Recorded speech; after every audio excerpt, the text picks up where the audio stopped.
एक बार भी इस मूल ज्ञान को सुन पाते हैं। और उससे बड़े भाग होते हैं उन जीवों के जो इस ज्ञान को थोड़ा सा भी समझ पाते हैं। क्योंकि आना बैठना 1 घंटा 2 घंटा सुन के चले जाना बहुत आसान है, लेकिन इस ज्ञान को समझना, इस पर चिंतन करना, मनन करना बहुत मुश्किल है। जिस पे मालिक की कृपा हो केवल वही ये ज्ञान समझ सकते हैं, ये सबके बस की बात नहीं है। इसीलिए कबीर साहब बार बार समझाते हैं कि लाखन में कोई समझ ना पाई है और कोटि मध्य जानेंगे, कहे कबीर सुनो भाई साधो, हमें बिरले हंस पहचानेंगे। कि अगर लाखों लोगों को ये सत्संग सुनाया जाए, उनको समझ में नहीं आएगा बताया क्या जा रहा है, क्योंकि ना इसमें किसी की जयकार लग रही है, ना कोई देवी देवताओं की कथा आ रही है, ना किसी भगवान की चर्चा आ रही है। ये कैसा सत्संग है? कोटि मध्य जानेंगे, करोड़ों लोगों के बीच में सत्संग रखा जाए तो कहते कहे कबीर सुनो भाई साधो, हमें बिरले हंस पहचानेंगे। उन करोड़ों में से कोई बिरले होंगे जो हमारी बात को समझेंगे, जो इस गुप्त ज्ञान को, इस मूल ज्ञान को समझेंगे। बाकी किसी के बस की बात नहीं। तो आज उसी मूल ज्ञान को, उसी गुप्त ज्ञान को आपके सामने रखा जाएगा और मालिक से अरदास करेंगे कि आपको एक एक बात समझ में आए, ताकि आपका जन्म सफल हो पाए, जन्म मरण से ये बंधन जो आपका बंधा हुआ है ये टूट जाए और आप सदा सदा के लिए मुक्त हो जाए। इसी अरदास के साथ आज का सत्संग शुरू करेंगे। एक जयकार लगेंगे मालिक के नाम पे, फिर सत्संग स्टार्ट करेंगे। बोलिए परम पिता परमात्मा की, सतबंदी छोड़ कबीर साहिब की, सभी संतों की, सभी भक्तों की, आज के आनंद की, सत्संग कराने वालों की, इनके माता पिता की, गांव नगर बस्ती की, आज के आनंद की, सकल हंस को बंदगी साहेब। तो कबीर साहब हम सबका भला चाहते हैं, एक भी ऐसा नहीं है जिसके बारे में वो बुरा सोचते हो। जबकि उनके साथ दुनिया ने क्या किया, अगर आप उनकी जीवनी पढ़ेंगे तो आपको हैरानी होगी कि केवल कबीर साहब के साथ ही नहीं, अन्य संतों के साथ भी इस दुनिया में इन जगत वालों ने क्या किया। मीराबाई जैसी को जहर पिला दिया, सुकरात को जहर पिला दिया, किसी की गर्दन काट दी, किसी को आग लगा दी, किसी को क्रूस पे चढ़ा दिया। यही सब करती आई है दुनिया। और कारण क्या है, क्यों किया इसके साथ ऐसा? क्योंकि ये सत्य बताते थे। ये तुम्हारे जीवन में जो भी झूठ है उसको छुड़वाते थे, और जो तुम्हारे जीवन में सत्य है, जिसकी तुम्हें जरूरत है, उसके बारे में बताते थे। लेकिन ये बात लोगों को हजम नहीं होती थी। क्यों? जिसकी दुकान ही झूठ पे टिकी है वो कभी सच्चाई को हजम नहीं कर सकता। क्यों? क्योंकि उसकी दुकान ही खत्म हो जाएगी। जिसकी दुकान झूठ पाखंड पे टिकी है, अगर कोई सत्य का प्रेमी आगे सत्य समझाने लग जाए तो वो इंसान उसे अपना सबसे बड़ा दुश्मन मानने लग जाता है। कारण क्या है? धंधा चौपट हो जाता है, क्योंकि धर्म को धंधा बना दिया लोगों ने। तो कबीर साहब ने, मीराबाई ने, रविदास जी ने, संत तुकाराम जी ने, दादू जी ने, पलटू जी ने, भीखा जी ने, दसों पातशाहियों ने इस असत्य को जब खत्म करना चाहा सत्य के द्वारा, तो लोग उनके दुश्मन बन गए। कबीर साहब को 52 बार मारने की कोशिश की गई, लेकिन वो विदेही पुरुष थे, उनका बाल बांका नहीं हो पाया। बाकियों को गर्दनें काट दी गई, जहर दिया, मर गए, जला दिया गया, गरम गरम तवे पे बैठा दिया गया, चमड़ी पूरी सड़ गई, खत्म हो गई। लेकिन कबीर साहब का बाल बांका नहीं हुआ। क्यों? क्योंकि वो इस 5 तत्व की भौतिक काया के जीव नहीं थे। उनकी जो काया थी वो कैसी थी? वो तेज पुंज की काया थी, प्रकाश पुंज की काया थी। जैसे इंद्रधनुष होता है, हमें देखने में लगता है कि 7 रंग आसमान में है, लेकिन कोई कहे कि उनको जाके पकड़ लूं, गोली मार दूं, तलवार से काट दूं, आग से जला दूं इंद्रधनुष को, तो वो कुछ नहीं कर सकता उसका। इसी प्रकार कबीर साहब की जो काया थी वो माँ बाप के द्वारा पैदा होने वाली ये पंच भौतिक काया नहीं थी। वाणी भी आती है, संतों अविगत से चला आया, कोई मेरा भेद मरम ना पाया, ना हम लीना गर्भ बसेरा, बालक होए दिखलाया, संतों अविगत से चला आया। जब वो आए तो वो माँ बाप के मिलन के द्वारा नहीं आए, माँ के गर्भ में नहीं आए। नीनू और नीमा जो मुस्लिम दुल्हे थे, जब वो जा रहे थे तो रास्ते में एक तालाब पड़ा। उस तालाब में कमल के फूल के ऊपर एक बच्चा लेटा मिला, तो उन दोनों ने उस बच्चे को अपना बच्चा बना के घर में रख लिया। वो नीनू नीमा कबीर साहब के मुंह बोले माता पिता थे, सगे माता पिता नहीं थे। तो नीनू नीमा के घर में कबीर साहब ऐसे नहीं आए जैसे बाकी बालक आते हैं अपने घर में माँ बाप के द्वारा। और ना ही जब वो इस दुनिया से गए तो शरीर छोड़ के गए जैसे बाकी संत या कोई भगत शरीर छोड़ के चला जाता है। कबीर साहब जब गए तो मगहर में गए, बैठे काशी में थे, लेकिन जब पता लगा कि अब शरीर छोड़ना है, सब लीला समाप्त हो गई है, तो मगहर की तरफ चल पड़े। क्यों? कारण क्या था? जबकि मगहर में श्राप था कि जो मगहर में मरेगा वो सीधे नरक जाएगा। कबीर साहब ने जाते जाते इस भ्रम को भी तोड़ा। सारी उम्र तो भ्रमों को तोड़ते ही रहे, जाते जाते मगहर के ऊपर जो कलंक लगा था उसको भी मिटा के चले गए। मगहर में जाके उन्होंने अपनी लीला का अंत किया। तो जब वो शरीर छोड़ रहे थे, कहने का मतलब गुप्त हो रहे थे, वहां पर उनके शिष्य राजा बघेल और बिजली खान पठान हजारों के सैनिकों को लेके आ गए कि शरीर जैसे छोड़ेंगे गुरुजी हम उनका शरीर अपने कब्जे में ले लेंगे। राजा बघेल कहता कि हम इनका संस्कार करवाएंगे, आग में जलाएंगे, और पठान कहता, बिजली पठान कहता हम इनको दफनाएंगे। तो दोनों ही हजारों की संख्या में अपने सैनिक लेके आ गए। अब वहां पे जंग होने ही वाली थी समझो, क्योंकि दोनों अलग अलग धर्मों के। चादर से पूरा शरीर ढका हुआ है, तो जैसी चादर हटाई तो वहां पर क्या मिला, वहां फूल ही फूल मिले। तो उन्होंने आधे आधे फूल आपस में बांट लिए, और आज भी वहां पे कबीर साहब का मंदिर और कबीर साहब का मकबरा दोनों उसी जगह पे एक ही प्रांगण में दोनों विद्यमान है, जाके लोग आज भी दर्शन करते हैं। तो ये कबीर साहब की महिमा है कि हम जीवों को तारने के लिए, हमें समझाने के लिए, हमें इस जन्म मरण से बचाने के लिए वो इस संसार में एक संत रूप में आते हैं। धर्मदास जी की वाणी है, संत रूप में आए साहिब, संत रूप में आए, जीव चेताने आए साहिब, जीव चेताने आए। हमें चेताने के लिए आते हैं। चेताना यानी जगाना। हम सोए पड़े हैं, ऐसी नींद में सोए हैं कि युगों युग बीत गए, अभी तक हम उठ नहीं पाए। युगों युग बीत गए, जन्मों जन्म बीत गए, ये माँ का गर्भ नहीं छूट रहा है हमसे। आज भी अगर हम इस दुनिया में आए हैं तो माँ के गर्भ से ही आए हैं। यही एकमात्र रास्ता है इस दुनिया में आने का, और कोई रास्ता नहीं है। कोई कहे कि आसमान से टपक के आए हैं, ऐसा नहीं है। सब के सब माँ के गर्भ से ही आए हैं। और जाने की तैयारी कहाँ की कर रहे हैं, माँ के गर्भ में। अभी जब शरीर छोड़ोगे तो कहाँ जाओगे, दूसरा जन्म धारण करने के लिए जाओगे। दूसरा जन्म कहाँ से मिलेगा, वो काया कहाँ मिलेगी, माँ के गर्भ में। यानी एक गर्भ से निकले और दूसरे गर्भ में जाने की तैयारी कर रहे हैं। और उसके बीच में जो पड़ाव है, जिसमें तुमने ये जानकारी लेनी है कि मैं जन्म मरण से छुटकारा कैसे पाऊं, उसमें तुम क्या कर रहे हो, मेरा बंगला, मेरा मकान, मेरी दुकान, मेरी बीवी, मेरे बच्चे, मेरी माँ, मेरा बाप, मेरा काम, मेरा धंधा, मेरे नोट, मेरा सोना, मेरा चांदी, मेरे हीरे, बस यही करते करते करते करते सारा सोना चांदी हीरे जवाहरात मकान दुकान सब छोड़ के फिर गर्भ में चला गया। और जब फिर गर्भ में जाएगा तो वहां दिव्य दृष्टि फिर खुल जाएगी। गर्भ में जाके दिव्य दृष्टि खुल जाती है, यानी तुम्हें जन्मों जन्म के जितने भी तुम्हारे जन्म हो चुके हैं सब याद आ जाता है। फिर जीव ने परमात्मा से अरदास करता है, हे मेरे मालिक, इस माया ने मुझे भुला दिया था, मैं अब कसम खाता हूँ कि मुझे एक मौका और दे दो, मैं इस संसार में दोबारा से आ जाऊं, इस गर्भ से मुझे निकालो ताकि मैं तुम्हारी भक्ति करूं। वाणी में आता है, गर्भवास में भक्ति का मूला और बाहर आके इसको भूला। बाहर आके भूल जाता है कि मैं गर्भ में उल्टा लटका था, पैर ऊपर थे सिर नीचे, हालत खराब थी, इतनी गंदी जगह, इतनी बदबूदार जगह में था कि उसी को कुंभी नरक बोला जाता है। समझ लो ऐसी दुर्गति थी, लेकिन बाहर आके ठंडी ठंडी हवा लगी और जोश चढ़ा और सब भूल गए। आज सब भूल गए। एक एक मिनट, एक एक सेकंड जो बड़ी मुश्किल से बीता है, एक भी पल याद नहीं आने वाला। माया ने इतना बड़ा जाल बुन दिया, बाकी सब याद आ जाएगा तुम्हें। बचपन की छोटी से छोटी घटनाएं जो तुम कितने कितने साल पुरानी याद आ जाएंगी, लेकिन गर्भ का एक पल भी याद नहीं आएगा। अगर वो याद आ जाए तो तुम्हारी रूह कांप जाएगी, रूह जिसको कहते हैं। गलत काम तो बहुत दूर की बात है करना, सोचना भी ऊपर हो जाएगा, सोचना भी।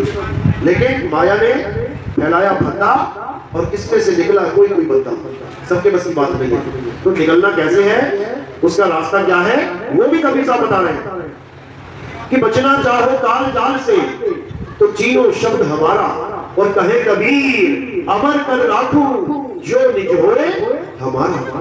कहते हैं बचना चाहो काल जाल से, अगर इस बार बार के जन्म मरण से बचना चाहते हो तो क्या करना है, मंदिर जाना है, मस्जिद जाना है, गुरुद्वारे जाना है, या चर्च जाना है, राम राम जपना है या राधे राधे जपना है, या मुसलमान तो अल्लाह अल्लाह जपना है, या सिख है तो वाहिगुरु वाहिगुरु जपना है, ईसाई है तो हालेलुया जपना है। कुछ नहीं जपना, कोई नाम लेने की जरूरत नहीं है। क्यों? नाम लेने से, गर्भ जून में जाने से बचा नहीं जा सकता। तो कैसे बचा जा सकता है? केवल और केवल आत्मज्ञान से। अगर तुमने आत्मज्ञान प्राप्त कर लिया तो ये संतों की वाणी में और गीता में प्रमाणित है कि अगर तुमने आत्मज्ञान प्राप्त कर लिया तो कोई माई का लाल नहीं है जो तुम्हें गर्भ में डाल सके, कोई यमराज उमराज जमदूत तुमदूत कुछ नहीं है। ये आत्मज्ञान ऐसी चीज है, गीता में बिल्कुल स्पष्ट लिखा गया है। कहते हैं हे अर्जुन, सारी दुनिया पता नहीं किस किस की पूजा कर रही है। कोई भूतों की पूजा कर रहा है, कोई राक्षस की पूजा कर रहा है, कोई देवताओं की पूजा कर रहा है, कोई पितरों की पूजा कर रहा है। ये सब अज्ञानी जीव है, इनमें से एक भी ज्ञानी नहीं है।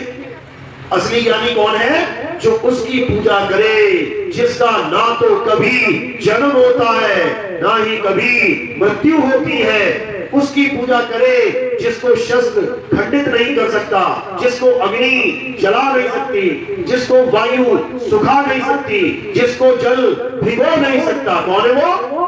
कौन है? आत्मदेव, आत्मा। ये आत्मा की बात चल रही है मेरे भाई। यहाँ पर उसकी पूजा नहीं करवाई जाएगी जिसके पैर में तीर लग गया और शरीर छूट गया।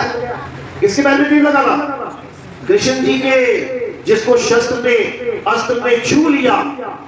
वो पूजनीय नहीं है। पूजनीय कौन है? जिसको अस्त्र शस्त्र छू नहीं पाए, जिसको अग्नि जला ना पाए, जिसको वायु सुखा ना पाए, जिसको जल भिगो ना पाए, वो पूजनीय है। उसी आत्मा की महिमा गा रहे हैं कृष्ण जी। नैनम छिन्दन्ति शस्त्राणि नैनम दहति पावता न चैनम क्रोधन्तापे न शोषति मालता। इस आत्मा को कोई मारने में समर्थ नहीं है। इसलिए हे अर्जुन, केवल और केवल आत्मा की पूजा ही सनातन धर्म की पूजा है। अगर कोई सनातन धर्म में अपने आप को जानना चाहता है कि मैं सनातनी हूं या नहीं, तो केवल एक ही बात जाननी है, क्या तुम आत्मा की पूजा करते हो? अगर तुम आत्मदेव की पूजा करते हो, अगर तुम आत्मदेव की शरण में हो, अगर तुम आत्मदेव को परमात्मा मानते हो, तब तो तुम सनातनी हो। और अगर तुम देवी देवताओं की पूजा करते हो, अगर तुम पत्थर की पूजा करते हो, अगर तुम मंदिर मस्जिद गुरुद्वारों में जाते हो, तो अभी तुम सनातनी नहीं हो। सनातनी कौन है? गुरु ग्रंथ सामने आता है, आत्मदेव पूजिए गुरु के सहज स्वभाव। कि असली सनातनी कौन है? जो आत्मदेव की पूजा करे। लेकिन आत्मदेव का भेद ही नहीं पता किसी को। आत्मा के बारे में किसी को ABCD नहीं पता, बस नाम सुन लिया है, आत्मा आत्मा आत्मा आत्मा आत्मा। सबने नाम सुना है ना आत्मा का? हाथ खड़ा करो जरा। किस किसने सुना है आत्मा का नाम? बहुत अच्छी बात है, सबने सुना हुआ है। जिसने हाथ नहीं खड़ा किया ना, उसने भी सुना हुआ है। पता है मुझे सब। आत्मा का नाम सबने सुना है, लेकिन क्या आपको पता है आत्मा के बारे में? सब अपनी अपनी आत्मा लेके आए हो। घर तो नहीं छोड़ गई किसी की, ऑटो रिक्शा में तो नहीं आएगी किसी की, वहीं चली गई हो कहीं और ही घूमने। यहाँ आए हो तो आत्मा लेके आए हो, पक्का है, यकीन है? एक बार हाथ लगा के चेक कर लो जरा, लगाओ जरा, टेस्ट कर लो। टेस्टर लगाते हैं ना, बल्ब में करंट है कि नहीं है, ताल पता लग जाता है। तो क्या सबूत है कि आत्मा यहाँ है? आप हंस रहे हो, ये सबूत है। आपकी आंखें घूम रही हैं, सबूत है। आपके कान सुन रहे हैं, सबूत है। आपके हाथ पैर चल रहे हैं, तुम हिल रहे हो, सबूत है। अगर आत्मा यहाँ नहीं होती तो क्या होता? टेढ़ी पड़ी होती यहाँ पे तो 4 लोग उठा के ले जा रहे हो। तो ये सबूत है कि आत्मा तुम्हारे पास है, लेकिन आत्मा का ज्ञान तुम्हारे पास नहीं तो बताओ तुम्हारी आत्मा कैसी है? तुम 6 फुट के हो तो आत्मा कितने फुट की है? 20 फुट की है, 10 फुट की? देखी कभी आत्मा कितने फुट की है? कभी नहीं देख पाओगे। आत्मा लंबी है, छोटी है, मोटी है, गोरी है, काली है, नीली है, सूखी है, लाल है, पीली है, गुलाबी है, गर्म है, ठंडी है, षटकोण है, त्रिकोण है, गोल है, कैसी है? कभी सोच भी नहीं सकते तुम। सोच भी तुम्हारी सोच से परे है आत्मा। इसीलिए इसको भावातीत मनोतीत बोला जाता है। मन से परे है ही आत्मा। तुम सोच भी नहीं सकते कि आत्मा कैसी होती होगी, लेकिन सुना सबने है कि हाँ आत्मा नाम की चीज होती है। तो गुरु जो होते हैं वो क्या करते हैं? इसी चीज का ज्ञान देते हैं तुम्हें। क्या नाम है इस ज्ञान का? आत्म ज्ञान। कबीर साहब समझा रहे हैं, जल में नींद प्यासी मोहे देखते आवे हासी, आत्म ज्ञान बिना नर भटके कभी काबा कभी काशी। यानी आत्म ज्ञान के बिना सब भटक रहे हैं। कहां भटक रहे हैं? जहां तुम्हें लगता है कि लोग पूजा करने जा रहे हैं, भक्ति करने जा रहे हैं। कहां जा रहे हैं? कभी काबा कभी काशी। कभी काबा की तरफ भाग रहे हैं, मुसलमान भाई काबा की तरफ दौड़ते और हिंदू भाई काशी की तरफ दौड़ते। सोचते हैं हमें वहां अल्लाह मिल जाएगा, वो सोचते हैं हमें वहां भगवान मिल जाएगा। जबकि अल्लाह भगवान गॉड वाहिगुरु खुदा है कहां? वो तुम्हारी आत्मा में बसा हुआ है। कैसे आत्मा में बसा हुआ है? जैसे तिल के दाने में तेल बसा हुआ है। यहाँ पे तिल का दाना पड़ा है और तेल को ढूंढने के लिए गली नंबर 4, गली नंबर 5, गली नंबर 6 में घूमता रहे तो सुबह से शाम, शाम से रात, रात से पूरा जन्म बीत जाएगा ढूंढते ढूंढते। तो कहां ढूंढे? अपने ही अंदर, तब मिल जाएगा। इसी प्रकार हमारा परमात्मा कहां रहता है? हमारी आत्मा में रहता है। और ढूंढेगा कौन उसे? जीव ढूंढेगा, आत्मा में ढूंढेगा वो। तो साहिब समझा रहे हैं, ज्यों तिरमा ही तेल है और ज्यों चकमक में आग, तेरा साईं तुझ में है, जाग सके तो जाग। अगर अपने साईं को ढूंढना चाहता है तो जाग जा, वो तेरे अंदर विद्यमान है। कैसे? जैसे दूध में घी छुपा हुआ है, ऐसे ही मेरा परमात्मा तुझ में छुपा हुआ है, लेकिन तुझे आवाज नहीं हो रहा है, तुझे पता ही नहीं लगा मेरा मालिक कहां है, इसलिए बाहर भटकता जाता है। जैसे हिरन नाभि में कस्तूरी है लेकिन उसको पता ही नहीं है, तो क्या कर रहा है? मन भटकता जा रहा है। समझो बात को। कस्तूरी कुंडल बसे और मर्ग ढूंढे मन माही, ऐसे रमता राम है ये दुनिया जाने नहीं। वो रमता राम सब में रमा हुआ है। भजन तो गा लेते हैं हम लोग, तुझ में राम, मुझ में राम, सब में राम समाया, सबसे कर लो प्रेम जगत में कोई नहीं पराया। गा तो लेंगे तुझ में राम, मुझ में राम। और जब रामनवमी आएगी तो कहां भागे जाएंगे? राम मंदिर की तरफ। फिर 5-5 किलोमीटर लंबी लाइन लगेगी वहां, फिर भगदड़ मचेगी, कोई अनहोनी हो जाएगी, तो फिर स्यापा, फिर मुसीबत। जो राम जहां छुपा हुआ है उसको ढूंढ नहीं रहे। गुरु ग्रंथ सामने वाणी दर्ज है, राम कहां है? आत्म में राम में आत्म, चीनस गुरमुख बेचारे। कि जब तुम्हें गुरु मिल जाएगा वो तुम्हारी दौड़ी खत्म कर देगा। तुम्हारा राम कहां है? जहां हनुमान जी का राम रहता है। हनुमान जी को जब बोला गया कि अब राम जी जाने वाले हैं, लीला खत्म होने वाली है, कहां ढूंढेगा उन्हें?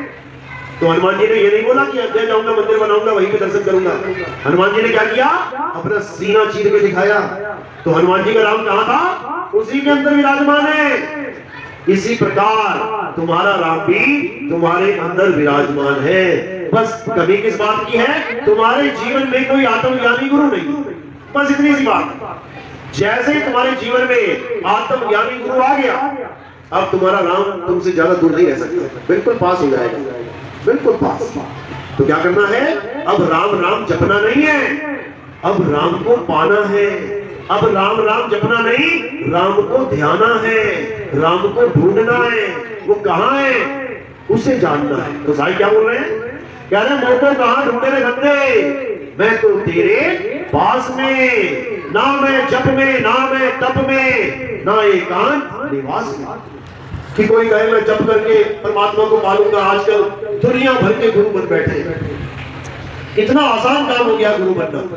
पहले गुरु ढूंढना होता था तो देखो जीवनियां पढ़ के बचपन में घर बार छोड़ के लोग गुरु ढूंढने जंगल जाते थे, कहीं सुनसान एरिया में जाते थे, क्योंकि दुनियादारी से लोग दूर हो जाते थे।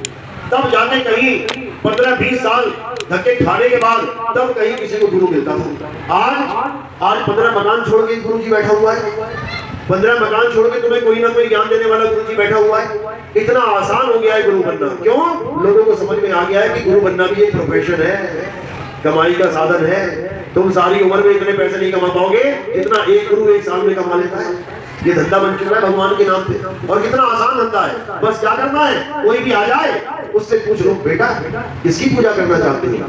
बेटा बोलेगा राम जी की। बेटा राम राम जप ले। तू किसकी पूजा करना चाहता है? मैं कृष्ण जी की। बेटा हरे कृष्णा जप ले। तुम बेटा किसकी पूजा करना चाहते हो? मैं राधा जी की। अरे राधे राधे जप ले।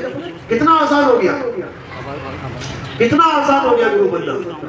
गुरु का मतलब ये नहीं होता कि कोई आया तुझे भगवान का नाम दे दिया हो गया गुरु।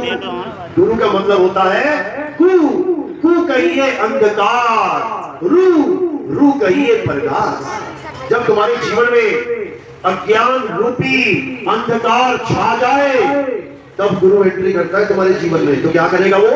कु रूपी अंधकार को खत्म करके रू रूपी प्रकाश तुम्हारे जीवन में जगा देगा। वो कोई मंत्र पत्थर जंतर नहीं देगा कि मंत्र जप लो, वो सारे मंत्र छुड़वा देगा, हटा इसको। और क्या करेगा? तुम्हें आत्म ज्ञान देगा, तुम्हें तुम्हारी आत्मा का ज्ञान देगा। जिस आत्मा की वजह से तुम्हारे मुंह से राम राम राम, राधे राधे अल्लाहु अकबर, वाहे गुरु, सत श्री अकाल, हालेलुया, यहोवा, ये सारे नाम निकल रहे हैं। किसकी वजह से? आत्मा की वजह से। जैसे ही आत्मा ने शरीर को छोड़ दिया, अब बोल के दिखाओ जरा नाम। तुम भगवान का नाम भी नहीं ले सकते बिना आत्मा के। समझ लो, कोई तुम्हारे सिर पे लाठी मारे, तुम हिंदू हो तो बोलने लग जाओ राम राम राम राम राम राम, क्या होगा? लाठी सिर पे पड़ेगी, सिर खुल जाएगा। तुम मुसलमान हो, कोई लाठी मारे तुम्हें, तुम कहो अल्लाह अकबर अल्लाह अकबर अल्लाह अकबर, क्या होगा? लाठी सिर पे पड़ेगी, सिर खुल जाएगा। तुम सिख हो, तुम्हारे सिर पे कोई लाठी मारे, तुम कहो वाहिगुरु वाहिगुरु वाहिगुरु वाहिगुरु वाहिगुरु, लाठी सिर पे पड़ेगी, सिर खुल जाएगा। वही हाल ईसाई का होगा, सिर खुल जाएगा। कोई भगवान का नाम, परमात्मा का नाम नहीं बचा पाया। कौन बचाएगा? कोई तुम्हारे सिर पे लाठी मारे तो देखना कौन बचा पाएगा। ऑटोमेटिकली अपने आप तुम्हारा ये हाथ तुम्हारे सिर और लाठी के बीच में आ जाएगा, ऑटोमेटिकली। कभी देख लेना, कोई टीचर बच्चों को झापड़ मारेगा ना, बच्चा एकदम हाथ रख लेगा। करके देख लेना, प्रैक्टिकल है बिल्कुल। किसी बच्चे को मारने की कोशिश करना गाल पे, एकदम हाथ आ जाएगा बीच में। ये कैसे आया हाथ? ये राम जी ने भेजा या श्याम जी ने, हनुमान जी ने भेजा? किसने भेजा? आत्मदेव ने। ये आत्मा की वजह से आया, तुम्हारा सिर बचाने के लिए। समझ लो, ये इतनी बड़ी कृपा है आत्मा की। अभी तुम गली में जा रहे हो, एकदम बड़ा सा कुत्ता आ गया भौंकता हुआ तुम्हारे पीछे, कौन भगाएगा इस शरीर को? राम जी की, श्याम जी की, हनुमान जी? कौन भगाएगा? आत्मा दौड़ाएगी, भाग जल्दी, और तुम पूरा जोर लगा दोगे आत्मा से जाकर देखें। तो ये आत्मा ही है जो पल पल तुम्हारी रक्षा कर रही है, लेकिन तुम्हारे कर्मों के अनुसार, क्योंकि कर्म भी भुगतने हैं भाई। ऐसा नहीं है कि हर जगह तुम्हारी रक्षा ही करेगी। जिसको, जिस आत्मा को तुमने दुखी किया है, उसका श्राप भी तो लगेगा तुम्हें। विष्णु जी ने नारद जी को दुखी किया तो श्राप खाना पड़ा उस आत्मा से। नारद जी की आत्मा क्या बोली? हे विष्णु जी, जैसे तूने मुझे एक स्त्री के लिए तड़पाया है, तू भी तड़पेगा। राम जी बन के आना पड़ गया। ये सारे अवतार श्राप खाए अवतार है, श्रापित अवतार है। राम जी बन के आए, मर्यादा पुरुषोत्तम, अच्छा खासा सब कुछ चल रहा था, उठा के बाली को तीर मार दिया। बताओ, मर्यादा बंद कर दी। मरते मरते बाली ने श्राप दे दिया, हे राम, जैसे तूने मुझे धोखे से मारा है, बनता तो तुम मर्यादा पुरुषोत्तम हो, तुमने क्षत्रिय मर्यादा भंग करी है। जैसे तुमने मुझे तीर मारा है, ऐसे ही मैं भी तुम्हें तीर मारूंगा। ले लो, ये भी श्रापित भगवान है भैया। जितने भी भगवान आ रहे हैं सब श्रापित ही मिल रहे हैं, लेकिन एक ऐसा भगवान है जिसको श्राप लग ही नहीं सकता। सारी दुनिया के ऋषि मुनि, सारी दुनिया के ये मुफ्ती मुल्ले जितने भी हैं, मौलवी, सब आ जाएं। सारी दुनिया के जैन बुद्धिस्ट जितने भी धर्म के ठेकेदार हैं, सारे आ जाएं। सारे आके श्राप दे दे, आत्मा का नाश हो जाए। हो जाएगा क्या? नहीं हो। ये आत्मा का नाश हो जाएगा? कभी नहीं हो सकता। ये सारे क्या, इनके दादा परदादा भी मिलके आके श्राप दे देना, तब भी आत्मा का नाश नहीं हो सकता। तो सबसे बड़ा देव कौन है? जिसको कोई श्राप नहीं लग सकता, वो है देवों का देव, महादेव, आत्मदेव। समझो, उसी आत्मदेव की महिमा सब संतों ने गाई है, और उसी आत्मदेव की महिमा कृष्ण जी ने गाई है।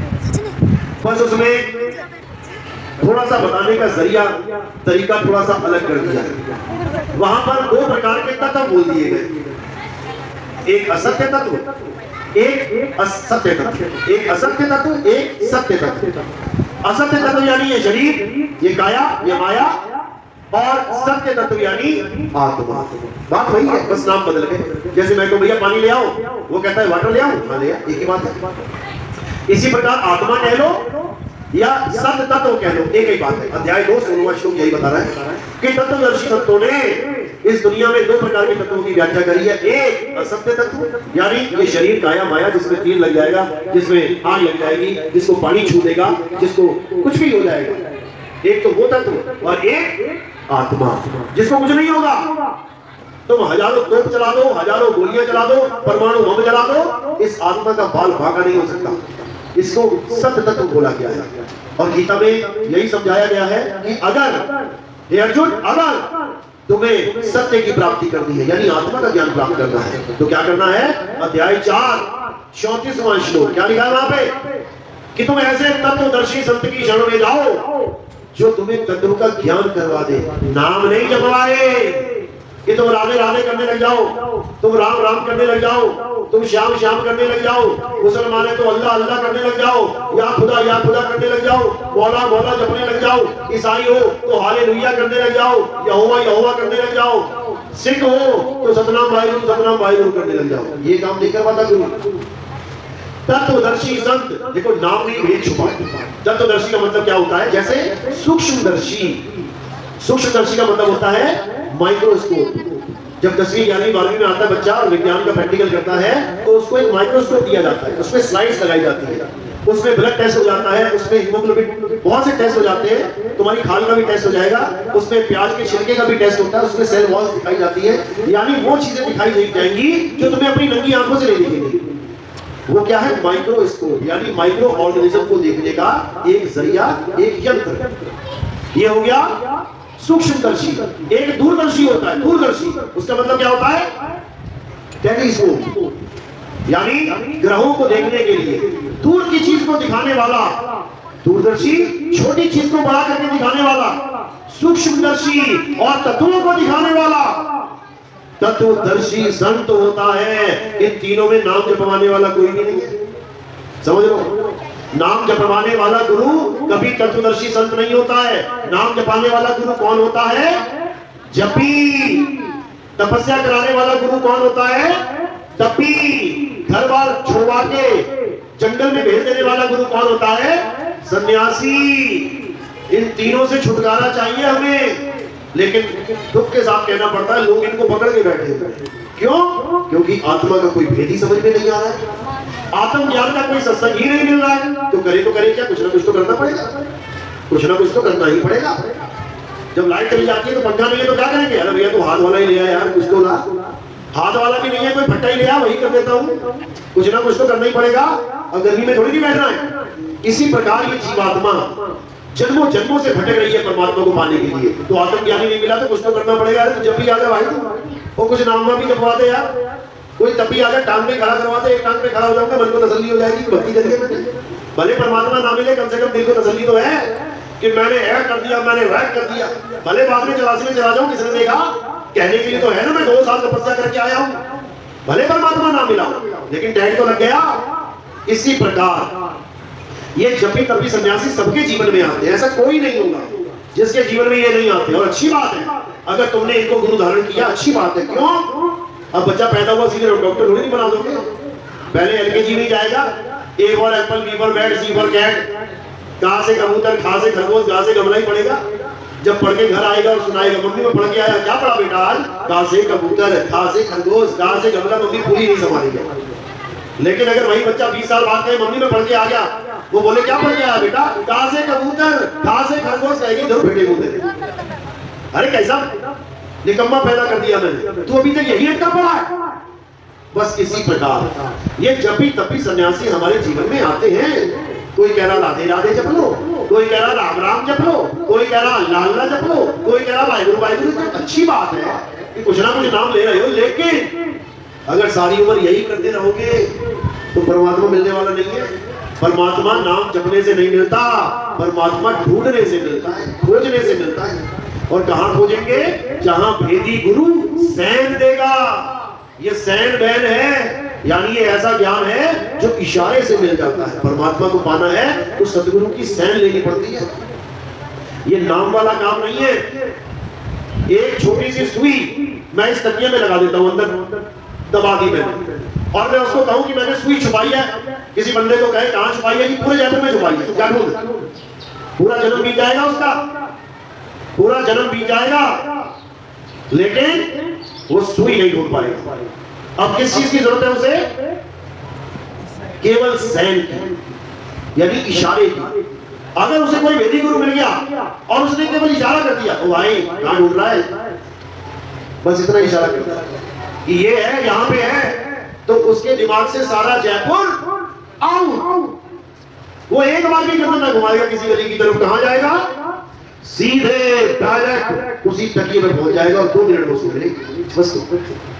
इसीलिए साहिब कह रहे हैं, मुझको कहां ढूंढे बंदे, मैं तो तेरे पास में, ना मंदिर में, ना मस्जिद में, ना काबे कैलाश में, ना मैं जप में, ना मैं तप में, ना एकांत निवास में, खोजी हुए तुरंत एक पल की तलाश में, कहे कबीर सुनो भाई साधो मैं तो हूं विश्वास में। बस इसको समझना है। अगर ये वाली तुम्हें समझ ली तो इस दुनिया में ऐसा कोई नहीं जो तुम्हें मूर्ख बना जाए। बिल्कुल सिंपल। कह रहे मुझे कहां ढूंढ रहा है भाई, मैं तेरे पास में हूं। अब किसी भी गुरु के पास जाओ, बस इतना कह दो गुरु जी जो वस्तु पास में है मुझे उसका ज्ञान करवा दो, ये सुई बिल्कुल पास में है मेरे। लेकिन अगर ना बताओ यहाँ पे है तो फिर बहुत दूर है। साहिब का घर दूर है जैसे पेड़ खजूर, और ज्ञानी जन के पास में अज्ञानी से दूर। तुमने अपने आंगन में पेड़ लगा लिया खजूर का, वो 200 फुट का हो गया, 200 फुट का पेड़ हो गया, चढ़ना तुम्हें आता नहीं तो क्या होगा? घर में होता हुआ दूर है। जब चढ़ना ही नहीं आता तो कौन जाएगा ऊपर खजूर में? आंखों के सामने चिड़िया आएगी, खजूर लेके चली जाएगी, तो तुम ठंडन दुपाल बैठे हो।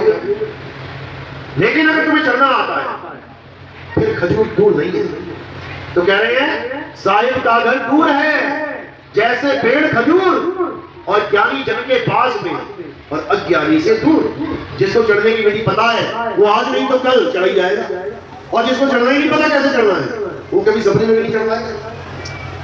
तो ये सतगुरु के द्वारा पता लगता है कि हमने क्या करना है। तो क्या करना है? सारे नाम छोड़ देने। हिंदू है तो राम राम जपना छोड़ दे, मुस्लिम है तो अल्लाह अल्लाह जपना छोड़ दे, सिख है तो वाहिगुरु वाहिगुरु जपना छोड़ दे, ईसाई है तो गॉड गॉड रटना छोड़ दे। क्या करे? हिंदू है तो राम को ढूंढे, मुस्लिम है तो अल्लाह को ढूंढे, सिख है तो वाहिगुरु को ढूंढे, ईसाई है तो गॉड को ढूंढे। और वो है कहां? मैं तो तेरे पास में। बस तुम्हारे पास जो वस्तु है उसके बारे में बताने वाला गुरु मिल जाए, तुम्हारा काम बन जाएगा। ये धर्म परिवर्तन करने की जरूरत नहीं है। आजकल होड़ लगी पड़ी है, हिंदुओं को मुसलमान बना लो, हिंदुओं को ईसाई बना लो। अरे भाई जाने दो, हिंदुओं को हिंदू ही रहने दो, मुसलमान को मुसलमान रहने दो, सिख को सिख रहने दो, ईसाई को ईसाई रहने दो। जो तुम्हें ज्ञान देना है दे दो। एक हॉस्पिटल खुलता है, कोई बीमार है, अरे उसकी बीमारी काटने की धर्म बदलाने उसके। यहाँ इलाज तब होगा जब तुम अपना नाम राम सिंह से रमुद्दीन चौधरी रखोगे। चौधरी नहीं रहेगा, धाम रखेगा, तो ऐसे नहीं बनेगी बात भाई, समझ लो। हॉस्पिटल खुला है, सबके लिए खुला है। मुसलमान को मुसलमान रहने दो, ईसाई को ईसाई रहने दो, हिंदू को हिंदू रहने दो। इलाज करो तुम्हारे पास है तो, और नहीं है तो फिर दबाओ यहाँ से। तुम ही लोग की वजह से सारे झगड़े हो रहे हैं, समझ लो। पहले बहला फुसला के हिंदू को मुसलमान बना देते हैं, फिर कोई आता है वो घर वापसी करवा देता है। वो घर वापसी ऐसे नहीं होती कि मुसलमान से हिंदू बन के घर वापसी हो जाएगी। घर वापसी का मतलब तो समझ लो। घर वापसी का मतलब होता है तुम अपने असली घर पहुंच जाओ। ये दुनिया तुम्हारा नकली घर है, इस घर से वापसी करवानी है। जहां से तुम आए हो तुम्हें वहां पहुंचाना है, उसको कहते हैं घर वापसी। ये धर्म वर्म बदलने को घर वापसी नहीं कहते। कबीर साहब समझा रहे हैं, आए हो तुम जहां से और जाना तुम्हें कहां है, इतना बस विचार लो, हो गया भजन, हो गई घर वापसी। लेकिन वो नहीं समझ में आती, ये टोपी और चोटी समझ में आती है। तो भाई इन चीजों से ऊपर उठना है। हम सब इंसान हैं, हम सब इंसानों में शरीरों में रहने वाली आत्मा है। हम हिंदू मुसलमान तो बना दिए गए यहाँ पे, समझ लो। एक ऐसा समय था जब ना कोई हिंदू, ना कोई मुसलमान, ना कोई सिख, ना कोई ईसाई। एक ऐसा समय था। कैसा? कब? जब आदि मानव थे। जब आदि मानव थे जानवरों की तरह नंगे घूमते थे। आज भी घूम रहे हैं अफ्रीका में, देखो जाके यूट्यूब पे देख लेना, अफ्रीकन ट्राइबल देख लेना, पता लग जाएगा तुम्हें। सारे नंगे घूम रहे हैं। उनसे पूछो क्या जाता है, क्या बात है तेरी, कुछ ना पता। कौन हिंदू, कौन मुसलमान, कौन सिख, कोई ईसाई। उनको इतना पता है सुबह उठेंगे तो भूख लगी है, बंदर मार के खाएंगे आज। बस यही काम है उनको। तीर कमान ये लगे रहते हैं, शिकारी बने हुए। बिल्कुल आदि मानव, समझ लो। भाषा भी कोई क्रिएट नहीं है, ऐसे करते रहते हैं बस जैसे बंदर करता है। देख लेना यूट्यूब में आज भी है, अक्षर तक नहीं है उनके पास। इसी प्रकार हम लोग भी थे, हमारे पूर्वज भी नहीं थे, ऐसे ही थे। तो हमारे पूर्वजों ने सबसे पहले आग की खोज करी। कैसे खोज करी आग की? माचिस की फैक्ट्री में गए थे। कैसे आग की खोज करी? दो पत्थर टकराए और उसमें से चिंगारी निकली। चिंगारी निकली, आग देख ली उन्होंने। देख कर भी उसको नाम ना दे पाए कि इसको बोले क्या, क्योंकि अक्षर ही नहीं थे। धीरे धीरे समा बदला, बुद्धि विवेक जागृत होने लगी। धीरे धीरे अक्षरों की खोज शुरू हो गई, अक्षर खोजने शुरू हो गए। हिंदी के, पंजाबी के, उर्दू के, फारसी के, जिस क्षेत्र में जैसा आदि मानव था, जितनी बुद्धि लगा पाया उतने अक्षर खोजने शुरू कर दिए। हिंदुस्तानी आदि मानवों ने कितने अक्षर खोजे? 52 अक्षर। जब आप गिनोगे आ आ ई उ ऊ ता था गा गा चा चा टा ठा टा ता, ये सारे अक्षर जब गिनोगे ये 52 अक्षर होते हैं। और अंग्रेज आदि मानव जो थे अमेरिका में, कनाडा में, इंग्लैंड में, उन्होंने भी अक्षर खोजे, लेकिन हिंदी के, संस्कृत के नहीं खोजे। कौन से खोज लिए? अंग्रेजी के। तो कितने अक्षर खोजे? 26। हमसे आधे। हमारे आदि मानवों की बुद्धि कितनी चली? उनसे 2 गुनी। मुंह से ही तो अक्षर निकल रहे हैं, मुंह से ही तो खोज रहे हैं। हमारे आदि मानवों ने 52 प्रकार के अक्षर निकाल लिए मुंह से, और वो बेचारे 26 ही निकाल पाए। आज भी 27वां अक्षर नहीं है उनके पास। सोचो, उन्हीं अक्षरों के द्वारा इस संसार में सारे नाम रखे गए। हमारे वाले आदि मानव ने देखा जंगल में पेड़ है, उसका नाम रख दिया पेड़। अंग्रेज आदि मानव ने देखा, क्योंकि जंगल वहां पर भी है, पेड़ वहां पर भी है, उसने क्या नाम रख दिया? ट्री। हमारे आदि मानव ने पानी देखा, उसका नाम क्या रख दिया? पानी। अंग्रेज ने पानी देखा, उसने क्या रख दिया? वाटर। हमारे वाले ने ऊपर देखा, सूरज चांद सितारे, उन्होंने ऊपर देखा सन मून एंड स्टार्स। हमारे वाले ने देखा हवा लग रही है, हवा, उसने कहा एयर चल रही है, एयर। हमारे वाले ने कहा आग लग गई, गर्मी हो गई, उसने कहा ओ फायर लग गई, हॉट हो गया। समझो, यानी हर चीज के नाम रखे जा रहे हैं, लेकिन हर भाषा में अलग अलग। समझ लो, हर देश में, हर क्षेत्र में अलग अलग भाषाओं के आदि मानवों ने अपनी भाषाओं को विकसित किया। हमारे भारत में देखो कितने प्रकार के आदि मानव थे। बंगाली वाले बंगाली लेके बैठे हैं, कन्नड़ा वाले कन्नड़ लेके बैठे हैं, तेलुगु वाले तेलुगु लेके बैठे हैं, तमिल वाले तमिल लेके बैठे हैं, मलयालम वाले मलयालम लेके बैठे। हमारे एक ही देश में कितने सारे आदि मानव अलग अलग भाषाएं पैदा करके बैठे। सारी दुनिया के नाम रख दिए आदि मानव ने अलग अलग भाषाओं में। अच्छी बात है, जीवन बहुत आसान हो गया। नहीं तो आज तुम्हें काली मिर्च की जरूरत पड़े ना, और उसका नाम ना रखा गया हो, तुम्हें समझाते समझाते और दुकानदार को समझते समझते जीवन बीत जाएगा, क्या लेने आया है। लेकिन दोनों को रटवा दिया गया है, फोटो दिखा दी गई है, सब कुछ बता दी गया, फटाक से हमें क्या चाहिए? काली मिर्च, और बोलो लौंग, और बोलो इलायची, और बोलो ये, और बोलो वो। कैसे पता लग रहा है? अक्षरों से कनेक्टिविटी, धैर्य धैर्य करके बोलते हो, धैर्य धैर्य करके लाता रहेगा। और अगर तुम बोलो मत, वो कहेगा क्या चाहिए? चलो इशारे जरा 20 मसाले इशारों में बता देना क्या चाहिए, तुम पागल हो जाओगे, वो भी पागल हो जाएगा। तो इससे ये पता लगता है कि जीवन आसान हो गया 52 अक्षरों से, बहुत आसान हो गया। अभी किसी को प्यास चाहिए, भैया पानी लाना। अभी किसी को सुई लाना चाहिए, भैया सुई लाना। अभी किसी को चप्पल चाहिए, चप्पल लाना भैया। बोलने की देर है, सामने वाला एकदम समझ जाता है। क्यों? क्योंकि सबको एक ही स्कूल में पढ़ा दिया गया है। कहाँ से कबूतर, कहाँ से खरगोश, कहाँ से गमला, कहाँ से चप्पल, सब वही लटके बैठे हुए, इसीलिए तो अक्षर ध्यान है। अभी यूपी की भाई बहू पंजाब में आ जाती, कहती भिगोना का है, भिगोना का है। अब भिगोना होता है वहां पे उसको बोलते हैं क्या बोलते, जिसको दूध गर्म करते हैं। अब वो सोच रही भिगोना, इसको भिगोना है, जहाँ नाम मैचिंग हो जाते हैं एक से, तो वहां पढ़ना पड़ जाता है। एक जगह कहते हैं पतीला का है, पतीला। अब भिगोना पतीला इतना कंफ्यूजन है, जबकि नाम एक ही है, दो चीज एक ही है। तो इसी प्रकार अलग अलग नाम रखने दुनिया का जीवन को आसान हो गया, बहुत अच्छी बात है। लेकिन इन्हीं नामों के द्वारा इंसान का दुश्मन भी हुआ। कब हुआ? इन दुनियावी नामों से नहीं कि मेरे वाले का नाम पानी है, तूने वाटर कैसे कह दिया, तूने जल कैसे कह दिया, तूने नीर तो कैसे कह दिया। वहां कोई झगड़ा नहीं है, वहां सब बढ़िया है। बल्कि दूसरे देशों में जाके पूछते हैं तुम्हारे इसको क्या कहते हैं, इसको क्या कहते हैं, और बड़े आराम से अपना भी लेते हैं। अच्छा इसको ये कहते हैं, अब मैं दुकान पे जाऊंगा तो यही बोलूंगा। यहाँ कोई प्रॉब्लम नहीं है दूसरे की भाषा सेट करने से, समझ लो। और कहना ही पड़ेगा कुछ चाहिए तो। मैं मलेशिया में गया, मैंने वहां पे दूध मांगा, मिल्क बोल के मांगा तो मिल गया। जब दूध पी के मैंने डब्बा देखा तो उस पर लिखा था सूसू। मैंने कहा यार ये क्या है भाई। फिर मैंने उसको पूछा, मैंने कहा व्हाट इज दिस? सूसू। मैंने आया तूने सूसू मिला दिया। अब वहां पर हमें कहना पड़ेगा, कोई पूछेगा क्या चाहिए, वहां की भाषा में कहना पड़ेगा 1 लीटर सूसू दे दे भाई, कहना पड़ेगा। उसमें कोई दिक्कत नहीं है हमें। क्यों? क्योंकि हमें पता लग गया कि दूध और सूसू एक ही है, वहां कोई दिक्कत नहीं है। दिक्कत कहाँ है? मेरा राम तेरा अल्लाह, तेरा वाहिगुरु तेरा गॉड, ये हम एक नहीं मान सकते। मेरा राम तेरा अल्लाह हो ही नहीं सकता, मेरा अल्लाह तेरा वाहिगुरु हो ही नहीं सकता, मेरा वाहिगुरु तेरा गॉड हो ही नहीं सकता। तभी तो अलग अलग धर्म बन के बैठे हुए हैं ये। और सबसे बड़ी मूर्खता देखो, सभी ये कह रहे हैं अल्लाह एक है, वाहिगुरु एक है, गॉड एक है, राम एक, कह सब एक रहे हैं, लेकिन खुद ही एक नहीं हो पा रहे। बताओ इससे बड़ा बेवकूफ कौन होगा? हम ही हैं। ये आज जितनी लाशें बिछी है ना कश्मीर में, ये इन्हीं शब्दों की वजह से बिछी है। हाँ, किसको मानता है? राम को भी अल्लाह को? राम को ले गोली।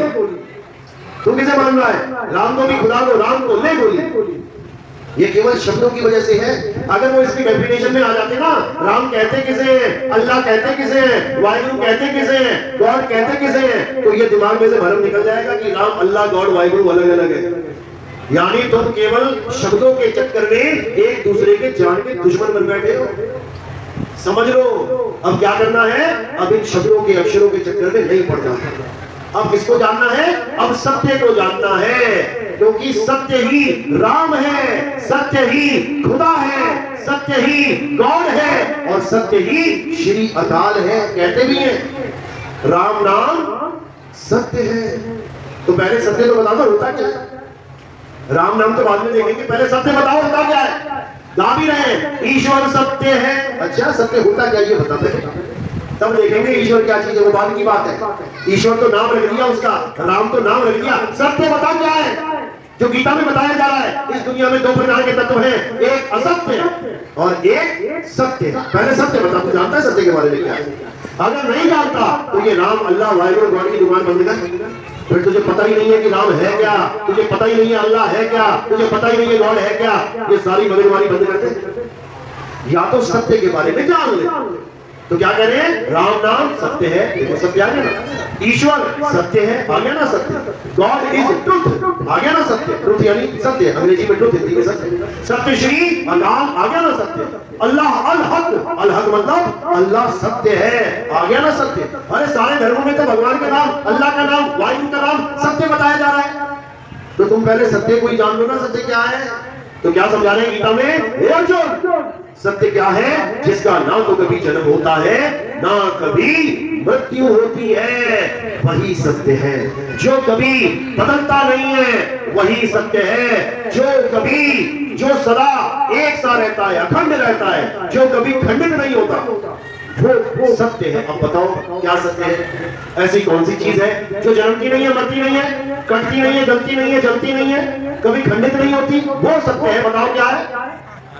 आत्मा ही सत्य है। आत्मा के अलावा कोई सत्य नहीं है। याद रखो, जब आदम अलैहिस्सलाम का पुतला बनाया गया मिट्टी का, तब खुदा ने नहीं कहा कि इसको सजदा करो, लेकिन जैसे ही आत्मा का प्रवेश हुआ, आत्मा के साथ बॉडी कनेक्टेड हुई, सारे जितने भी कहते हैं वहां पर बड़े बड़े जैसे परियां होती है ना, बड़े बड़े चिन्ह, बड़े बड़े देव, सबको सजदा करवा दिया। करो सजदा। आदम का सजदा करवा, यानी इंसान का सजदा करवाया गया। क्यों करवाया गया? क्योंकि ये इंसान जन्म ही एक ऐसा जन्म है जो सत्य और असत्य का निर्णय कर सकता है। समझ लो, गाय को कहोगे ना, गाय माता, दो प्रकार के तत्व है, एक सत्य एक असत्य। तुझे क्या चाहिए? वो क्या कहेगी? घास। समझ लो, वो ना कहेगी मुझे सत्य दे दे, वो कहेगी घास दे, इधर पेट खाली पड़ा तो सत्य सत्य को रो रहा है। समझ लो, केवल इंसान है जो इस बात को सुन भी सकता है, सुन के समझ भी सकता है, समझ के अपना भी सकता है और अपना के प्राप्त भी कर सकता है। इसीलिए मनुष्य जन्म दुर्लभ बोला गया है। मानुष जन्म अनमोल है और मिले न बारंबार, दरवर जो पत्ता गिरे वो न लागेदार। मानुष जन्म को अनमोल क्यों बोला गया, जबकि कुत्ते भी ऑडी में घूम रहे हैं? ये क्यों नहीं बोला कुत्ता जन्म अनमोल है, ऑडी मिले ना बारंबार? ऑडी में घूमते कुत्ते भी। तुम ऐसा शैम्पू नहीं लगाते हो कि जैसा वो लगाता है, तुम ऐसा खाना नहीं खाते हो कि जैसा वो खाता है, लेकिन फिर भी मनुष्य जन्म को अनमोल बोला है। चाहे झोपड़ी में क्यों ना बैठा हो, चाहे कोड़ी क्यों ना हो, उसको भी अनमोल बोला गया। देखो क्या कह रहे हैं, नाम जपत कोड़ी भला, चुई चुई गिरता चाम, और वो कंचन देह किस काम की, जिस मुख नहीं राम। अब ये मत सोचना, देखो राम बोला है, राम, ये वो राम नहीं है जो तुम समझ बैठे हो। एक राम दशरथ का बेटा, एक राम घट घट में बैठा, एक राम का सगल पसारा, एक राम तीनों से न्यारा। ये जो तीनों से न्यारा राम है, इसको जानना है। ये कौन है? आत्म राम। ये आत्म राम है, हम सबके प्राणों का आधार है। ये जो तुम्हारी सांस चल रही है ना, हिंदू की, मुसलमान की, सिख की, ईसाई की, किसकी वजह से चल रही है? उसी राम की वजह से चल रही है जिसका नाम है आत्म राम। समझ लो। चलो तो आज का सत्संग यही समाप्त करते हैं। किसी को कोई शंका है, कोई सवाल है तो पूछ सकता है। आज का सत्संग किस किस के समझ में आया, एक बार हाथ खड़ा करो जरा। चाहे 100 में से 1% आया हो, बहुत अच्छी बात है। सबके सब हाथ उठा रहे हैं, कुछ सोच के उठा रहे होंगे। फर्जी वाला तो नहीं उठा रहे, असली वाला चाहिए, तो बहुत अच्छी बात है। बाकी आप हमारे सत्संग कंटिन्यू कर सकते हैं। कैसे? हमारा YouTube चैनल है कहत कबीर सुनो भाई साधु, या फिर आप लिखेंगे नितिन दास के सत्संग, आपको सीरियल वाइज सत्संग मिल जाएंगे। आप लिखेंगे नितिन दास के सत्संग पार्ट नंबर 1, नितिन दास सत्संग 2, नितिन दास सत्संग 3, नितिन दास सत्संग 4, ऐसे आपको सीरियल में मिलने लग जाएंगे सत्संग। सीरियल वाइज सुनते जाओ, सारे भरम दूर होते जाएंगे और धीरे धीरे धीरे आप सत्य तक खुद ही पहुंचने लग जाएंगे। पता लगने लग जाएगा कि सत्य होता क्या है। उसके बाद सारे भरम सब खत्म। बस एक ही चीज रह जाएगी जीवन में कि कैसे भी सत्य की प्राप्ति करनी। महात्मा बुद्ध को तो घर बार छोड़ के, बीवी बच्चे छोड़ के, मकान राज्य छोड़ के सत्य को खोजने जाना पड़ा। तुम्हारे घर में खुद सत्य आएगा तुम्हें खोजते हुए। बस मोबाइल में टाइप कर देना नितिन दास के सत्संग, उसके बाद ऐसा खोजेगा, फिर खोजोगे नहीं, तुम खोज ही लेगा तुम्हें अच्छे से। तो ये सब तब होगा जब अच्छे से ज्ञान को समझोगे। चलो तो आज का सत्संग यही समाप्त करते हैं। बोलिए परमपिता परमात्मा की, सद्गुरु छोड़ कबीर साहेब की। काया नाशवान काया, तो आपने फूल किसको समर्पित करने हैं? अविनाशी आत्मा को, यानी काया से परे। जब काया से परे फूल डालते हो तो वो आत्मा को, आत्मदेव को समर्पित हो जाती है। हमारे यहाँ जड़ मूर्तियों की फोटो की पूजा नहीं होती। क्यों नहीं होती? कारण क्या है? क्योंकि वो जड़ है। मूर्ति गिर जाए तुम कहो भगवान की उठ जाओ, अरे तुम्हारी आरती करनी है उठ जाओ भाई, कसम खाती हूँ तुम्हारी, जब तक तुम उठोगे नहीं तब तक मैं आरती नहीं करूंगी। कितने साल लग जाएंगे आरती करने में? जन्म लग जाएगा पूरा। वो ना उठेंगे तुम गिर पड़ोगी, समझ लो। तो हम उसकी पूजा नहीं करते जो अपने आप उठ पाए, अपने आप ना उठ पाए। हम उसकी पूजा करते हैं जो अपने आप उड़ भी जाता है। नाक पे मक्खी बैठ जाए तो उड़ा भी देता है। अब पत्थर के नाक पे मक्खी बैठ जाए, मूर्ति पे 20 मक्खियां बैठ जाए, 10-10 हाथ होंगे उनके, लेकिन एक भी हाथ ऐसे नहीं करने वाला, वो नाक पे मक्खी बैठी रहेगी बस। भगत ही आके उठा दो तो उठा दे। तो भगत उठा सकता है, भगवान नहीं उठा सकता। कारण क्या है? क्योंकि भगत में आत्मा है और भगवान में आत्मा, यानी पत्थर में आत्मा नहीं है। लेकिन पंडित जी ने डाली थी, प्राण प्रतिष्ठा किया था, प्राण डाले थे, फिर भी किसी काम के नहीं वो प्राण। ना बोल पाए, ना डोल पाए, ना खा पाए, ना पी पाए। क्या फायदा ऐसे भगवान का? असल में दिक्कत यही है। हम कहते हैं हमें भगवान पे भरोसा है। अच्छा, पंडित जी को भरोसा नहीं, भगवान पे तुम्हें कहां से होगा? मंदिर में बड़े बड़े भगवान है लेकिन फिर भी शाम को ताला लगा के जाता है। भगवान पे भरोसा नहीं है कि मंदिर सेफ रहेगा। वो छोटे से ताले में भरोसा है, 3 बार खींचेगा सही से लगा के, समझो। तो भगवान से ज्यादा ताले पे भरोसा है भाई। तो ताले पे भगवान मान लो, लोहे का है, टूटेगा भी नहीं, मूर्ति तो खंडित भी हो जाती है। चलो बोलिए परमपिता परमात्मा की सदा।